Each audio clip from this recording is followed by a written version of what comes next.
প্রথমে এই দিদিভাই কি আবেদন করেছিল তার সম্পূর্ণ ভিডিওটা আগে দেখুন, তারপর বলছি।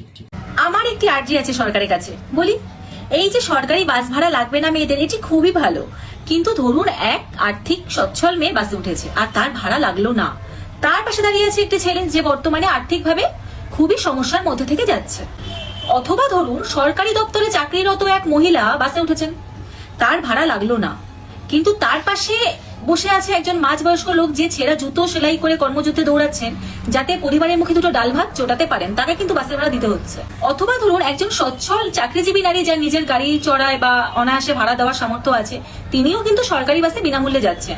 অন্যদিকে একই বাসে অত্যন্ত দরিদ্র একজন পুরুষ যিনি হয়তো দিন মজুরি করেন বা হকারি করেন, কোনো মতে সংসার চালান, তাকে কিন্তু পুরো ভাড়াটাই দিতে হচ্ছে।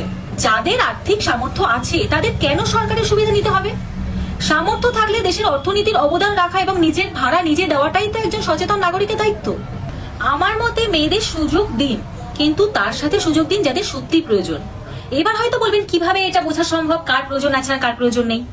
এটা সম্ভব একটি ব্যক্তির মাসিক রোজগার অনুযায়ী বা তার পরিবারের বাৎসরিক রোজগার অনুযায়ী একটি নিম্নবিত্তদের জন্য কার্ড তৈরি করলেন, বা আরো কোনো উপায় হতে পারে, সেটা অবশ্যই সরকারকেই দেখতে হবে।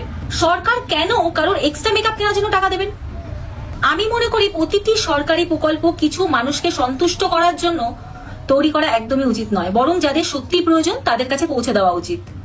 আমি একজন মেয়ে হয়ে বলতে পারি, আমি সরকারি বাসে উঠলে যদি আমার থেকে ভাড়া নিতে অস্বীকার করে, আমি অবিলম্বে ভাড়া এগিয়ে দিয়ে বলবো আমি আর্থিকভাবে সচ্ছল, আমার এই সহায়তার প্রয়োজন নেই। আমি অনুরোধ করবো প্রতিটি মেয়েকে, যাদের নিজেদের মনে করো যে আমি আর 5 জনের থেকে একটু ভালোই আছি, আপনার জন্য ভাড়াটা দিয়ে বলবেন ওই যে দাঁড়িয়ে আছে ভদ্রলোকটি, আমার ছাড়টা ওনাকে দিন।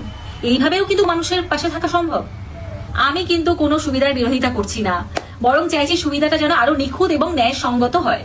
আসুন আমরা লিঙ্গের ঊর্ধ্বে উঠে আর্থিক সমতার কথা বলি। একজন খেটে খাওয়া গরিব ভাইয়ের পকেট থেকে টাকা নিয়ে একজন সচ্ছল মহিলাকে বিনামূল্যে পরিষেবা দেওয়া কখনোই সামাজিক বিচার হতে পারে না। আসুন নিয়ম এমন হোক যা সত্যি গরিবের মুখে হাসি ফোটায়। ধন্যবাদ, এটুকুই বলার ছিল। দিদিভাই বক্তৃতা শুনলেন এবং সরকার সেই বক্তৃতা শুনে তার জন্য একটি কার্ড তৈরি করেছে। দিদিভাইয়ের কথা শুনে পিঙ্ক কার্ড আমার মনে বলে বা আমার মতে বলে, তাই ভিডিওটা আমার খুব ভালো লাগলো বলে আপনাদের সামনে পুনরায় তুলে ধরলাম। ভালো লাগলে অবশ্যই একটা লাইক করতে ভুলবেন না দিদির জন্য।